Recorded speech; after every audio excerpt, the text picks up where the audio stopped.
मेरे प्यारे भाई और बहनों, प्रभु यीशु मसीह में आपका अभिनंदन करता हूं, आपको वेलकम करता हूं।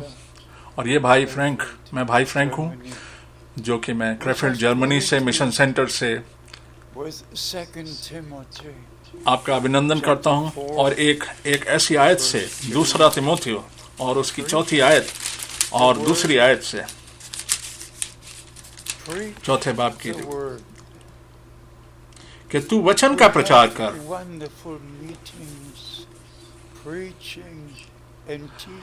और बड़ी अच्छी वचन का प्रचार हमने सुना, बोला गया और सुना गया इस सप्ताह में। और करीब 23 देशों से लोग आए थे, मिशन सेंटर में एकत्रित हुए थे। और करीब 1000 के करीब लोग थे जो इस मिशन सेंटर में आए, कि इस सभा में आए और उन्होंने इस सुसमाचार का जो यहाँ से प्रचार किया जाता है उसको सुना। और हमको ये भी बताया गया कि एक दुर्घटना हुई कि ह्यूस्टन टेक्सास में एक घटना घटी।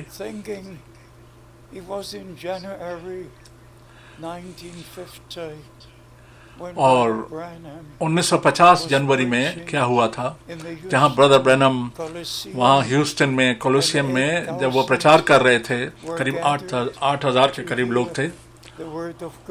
और वहां पर करीब इतने लोग जो थे और वो प्रभु का वचन सुन रहे थे। और वहां वाद विवाद चल रहा था डिवाइन हीलिंग के बारे में, करिश्मेटिक चीजों के बारे में। तब ऐसा हुआ, तब ब्रदर ब्रैनम ने उनको बुलाया गया। जब ये वाद विवाद चल ही रहा था तब ब्रदर ब्रैनम को बुलाया गया था। उन्होंने कहा कि यहाँ पर मैं सिर्फ अपने आप को साबित करने नहीं आया हूँ, पर उन्होंने कहा कि मैं अपने आप को साबित नहीं करने आया, मैं तो उसकी गवाही देने आया जिसने मुझे बुलाया। तब ये वाली जो पिक्चर है, ये वाली जो फोटो आप देख रहे हैं, ये जनवरी 1950 में ये फोटो ली गई जो आप देख रहे हैं। और मेरे भाई और बहनों, क्योंकि मैं 10 साल तक प्रभु में ब्रदर ब्रैनम को जाना, और उनकी मैंने बहुत सारी मीटिंग्स जो जर्मनी और यूएसए में हुई थी, और मैं वॉशिंगटन में भी गया। और इस फोटो को देखने के लिए खास तौर पे मैं वॉशिंगटन डीसी गया। वहाँ हॉल ऑफ आर्ट जो है वॉशिंगटन डीसी में, जहाँ ये पिक्चर लगी है। और दिसंबर 18 को 1968 की बात है जब मैं गया था।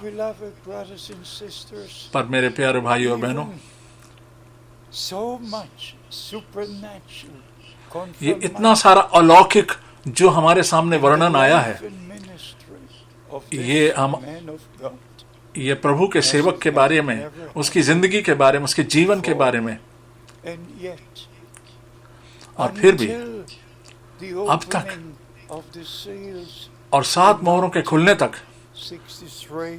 1963 में,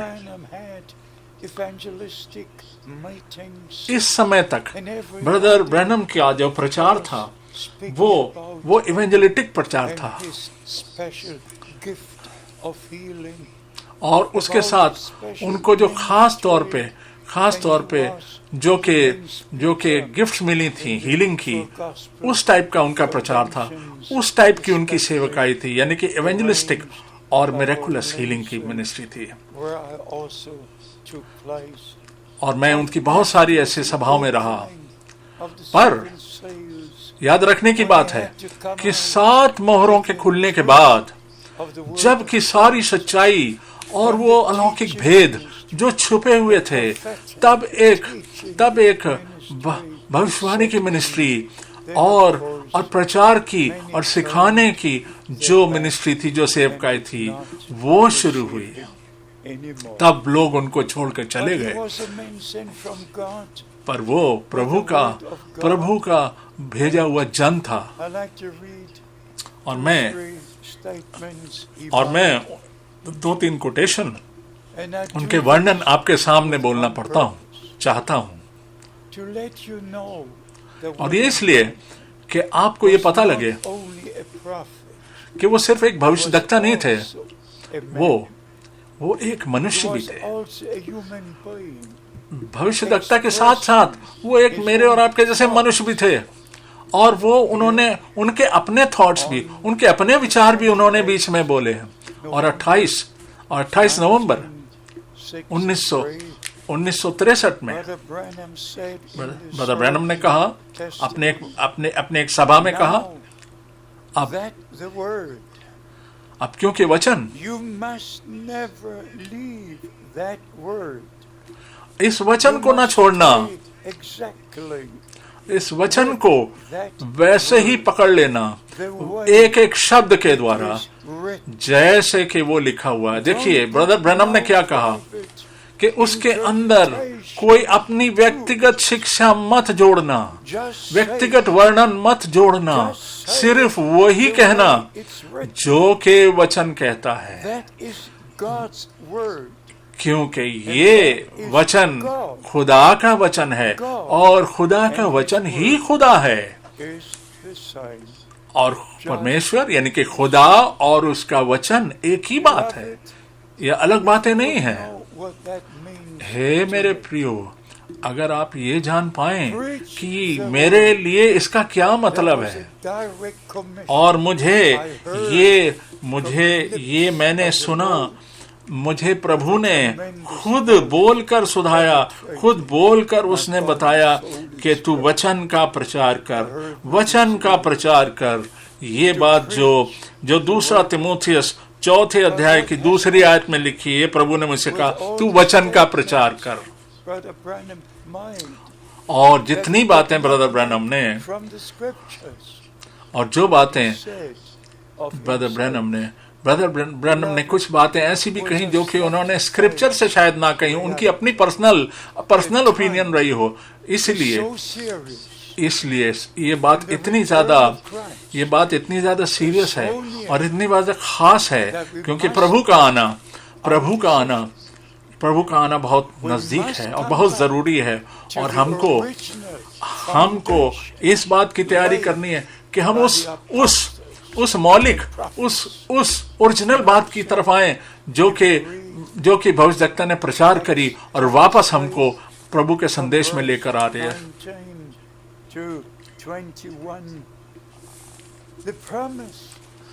वो वचन, वो वाचा, वो वादा जो इस समय के लिए हमको दिया गया है, ये बहुत जरूरी है, क्योंकि खुदा एक परमेश्वर ने इस भविष्यद्वक्ता को इसलिए भेजा कि उन चीजों की बहाली की जाए, उन चीजों को वापस वहां लाई जाए। अब हम ये देखते हैं, हे मेरे खुदा, ये बात क्यों है कि हमारी इतनी धारणाएं, इतनी शिक्षाएं, इतने टुकड़े, ये कैसे हो गया? जबकि एक ही खुदा है, एक ही बपतिस्मा है, एक ही आत्मा है, एक ही वतन है, एक ही देह है। फिर इतनी सारी डायरेक्शन क्यों हो गए? इतनी सारे रास्ते कैसे हो गए? इतनी सारी शिक्षाएं कैसे हो गई?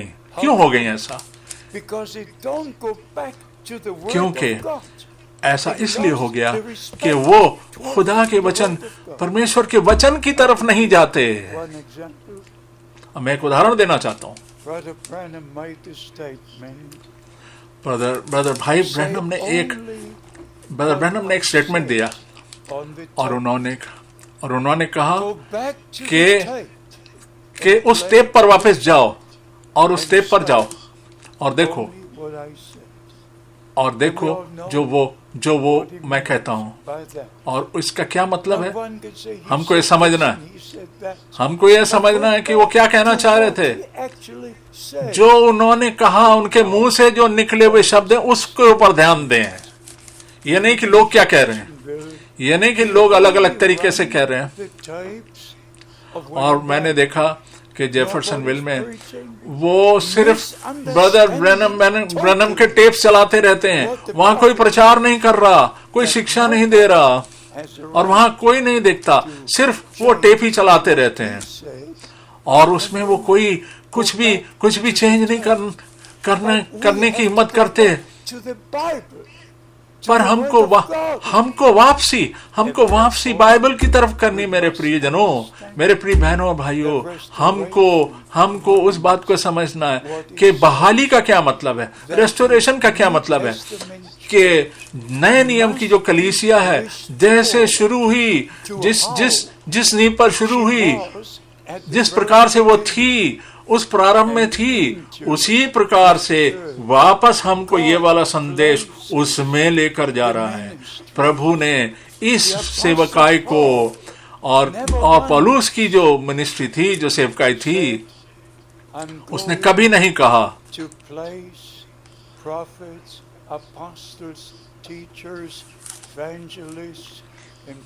और उसने कहा उसने ये कहा, पौलुस ने ये कहा कि प्रभु के वचन को पढ़ें और इफिसियों उसके 4 अध्याय को पढ़ें, पहला कुरिन्थियों और उसका 12वां अध्याय। खुदा ने उसने कलीसिया के अंदर उसने 5-fold मिनिस्ट्री रखी।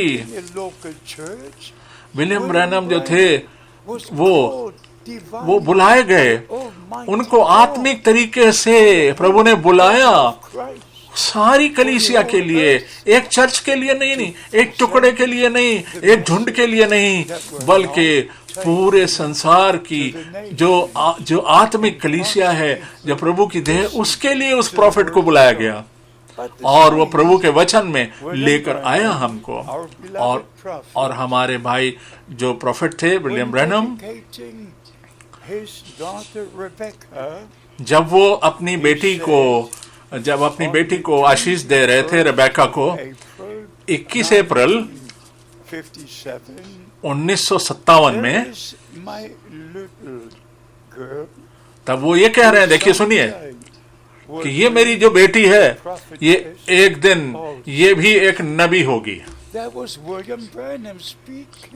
ये तो ब्रदर ब्रैनम कह रहे हैं कि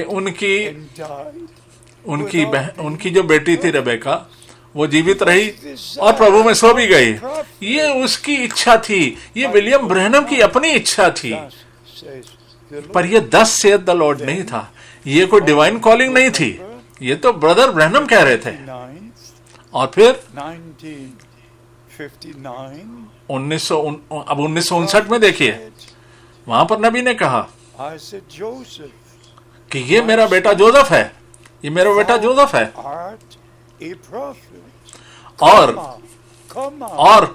और वो कह रहे थे कि तू नबी होगा। उसके बाद कॉमा है, उसके बाद ये कॉमा था, और कॉमा के बाद सुनिए क्या कह रहा है। कॉमा के बाद वो क्या कह रहा है कि ये मेरी प्रार्थना है, ये मेरी इच्छा है, ये thus saith the Lord नहीं है। ये तो एक बाप अपने बेटे के लिए ऐसा बोल रहा है, वो कह रहा है कि ये मेरी प्रेयर है, ये मेरी प्रार्थना है।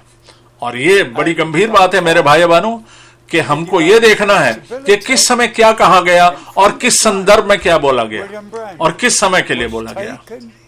और जिस समय ब्रदर ब्रैनम को इस धरती पे से प्रभु ने महिमा में उठा लिया, प्रभु ने मुझे इस्तेमाल किया, उसी दिन से, सिर्फ उसी दिन से, अप्रैल 1966 में अप्रैल में, और मैं वापस आया और मेरे को वो सेवकाई जिसके लिए प्रभु ने मुझे दी, बुलाया, और उस सेवकाई के लिए मैं फिर बोलना चाहता हूं कि ब्रदर ब्रैनम, उनको ये बताया गया था जैसे यूहन्ना बपतिस्मा देने वाले को प्रभु की पहली आमद के लिए रास्ता तैयार करने को बुलाया गया है, तो तुमको मैंने भेजा। विलियम ब्रैनम को बोला कि तुमको मैंने भेजा संदेश के साथ, कि जो संदेश तुमको दिया गया है वो प्रभु की दूसरी आमद के लिए तैयार करेगा, वो ब्राइड को तैयार करेगा। ब्रदर ब्रैनम ने खुद कहा, अपने शब्दों में कहा कि मैं नहीं, हे भाइयों, मैं नहीं, बल्कि वो संदेश जो प्रभु ने मुझे दिया वो तैयार करेगा दुल्हन को। पर भाइयों ने क्या किया, उस संदेश को चेंज कर दिया, संदेश वर्ड को, उस मैसेज वर्ड को हटा दिया और वहां पर ये लगा दिया कि संदेश नहीं बल्कि तुम, यानी कि ब्रदर ब्रैनम जो है वो प्रभु की दूसरी आमद के लिए तैयार कर रहे हैं। देखिए उन भाइयों ने क्या किया। ब्रदर ब्रैनम तो महिमा में सो गए, पर आज कौन तैयारी कर रहा है? और ब्रदर ब्रैनम के फ्यूनरल पर जब मैं अपने होटल में गया, तो मैं अपने दिल में, प्रभु ने मेरे दिल में मेरे से कहा, अब तेरा समय आया है, तब तू शहर से शहर, नगर से नगर, देश से देश जाएगा और इस संदेश को, जो ये संदेश है, इसको लेकर जाएगा। क्योंकि 3 दिसंबर 1962 को ब्रदर ब्रैनम ने शब्द ब शब्द वो सारी चीजें मुझे अंग्रेजी में बताई जो कि प्रभु ने, जो कि 2 अप्रैल को प्रभु ने मुझसे कही थी। और ब्रदर ब्रैनम ने कहा, भाई फ्रैंक, अभी वेट करो जब तक कि ये सारा का सारा भोजन, सारा का सारा आत्मिक भोजन एक जगह इकट्ठा ना कर दिया जाए, जो कि टेप्स पर है, जो टेप्स पर एकत्रित किया जा रहा है। और एक एक मैसेज, एक एक संदेश जो ब्रदर ब्रैनम ने बोला, वो ब्रदर फ्रैंक को भेजा गया। और ब्रदर ब्रैनम की मिनिस्ट्री के जो टेप थे वो मेरे पास आए। और उसके बाद ब्रदर ब्रैनम को जब महिमा में प्रभु ने ले लिया, और मेरे जो पैर हैं, मैं गया हूं 163, जब मैं ये बोल रहा हूं, जब मैं ये सरमन बोल रहा हूं, 163 कंट्री में मैं जा चुका हूं, व्यक्तिगत रूप से जा चुका हूं। और अब 2 और 3 और लाइन में है, जहां पर कि मैं बहुत शीघ्र ही प्रभु की इच्छा से जाऊंगा। मेरे प्यारे भाई और बहनों, मैं इस चीज को की बड़ी प्रशंसा करता हूं, पर कई बारी मेरा दिल बड़ा टूटता है, क्योंकि कुछ भाइयों ने ब्रदर ब्रैनम के बोले हुए संदेश को ऐसे व्यक्तिगत संदर्भ में, ऐसे जैसे 7 थंडर हो गए, 7 गर्जन हो गए, परौसी हो गया, और रेवलेशन प्रकाशित वाक्य 10 को लेकर अपनी बातों के और नई बातें निकाल कर सामने ला रहे हैं, और उससे लोगों को वर्गला रहे हैं, लोगों को बता रहे हैं कि जो कि वचन के अनुसार नहीं है, जो प्रॉफिट के अनुसार नहीं। क्यों नहीं आप उन बातों को वचन में लाते? क्यों नहीं वचन में लाते? क्यों नहीं वचन से मिलाते? क्योंकि वचन आप हम कहां आप उसको छुपा के रख रहे हैं, अपने व्यक्तिगत शिक्षा को छिपा के रख रहे हैं। क्योंकि ये तो बड़े शर्म की बात है, ये बड़ी शर्मनाक बात है कि अगर हम ऐसा कर रहे हैं, और इससे सिर्फ अपनी अभिलाषाओं के लिए और अपने आप को दिखाने के लिए कि मेरे पास कुछ नया है, इस प्रकार से ये अलग अलग शिक्षाओं को दिया जा रहा है। क्योंकि प्रभु का आना, आप देखिए, आसपास देखिए कि धरती पे क्या चल रहा है। और प्रभु ने कहा था, देखिए आसपास, देखिए क्या आ रहा था। जब तुम देखो ये सारी चीजें होते हुए देखो, तब तुम ऊपर उठाना, क्योंकि तुम्हारा जो रिडेम्पशन है, तुम्हारा जो बचाया जाना है, तुम्हारा छुटकारा अब नजदीक है। और जो सच्ची और अक्लमंद कुंवारियां हैं, वो किसी भी व्यक्तिगत शिक्षा पर विश्वास नहीं करेंगी, और वो बिल्कुल पवित्र और निर्दोष है, उतनी निर्दोष और उतनी पवित्र है जितना कि दुल्हा निर्दोष और पवित्र है, जितना कि प्रभु का वचन निर्दोष है, उतनी ही अक्लमंद कुंवारियां, उतनी ही दुल्हन उस वचन की तरह निर्दोष और पवित्र होंगी। प्रभु आपके साथ हो, प्रभु यीशु मसीह के नाम में, आमीन।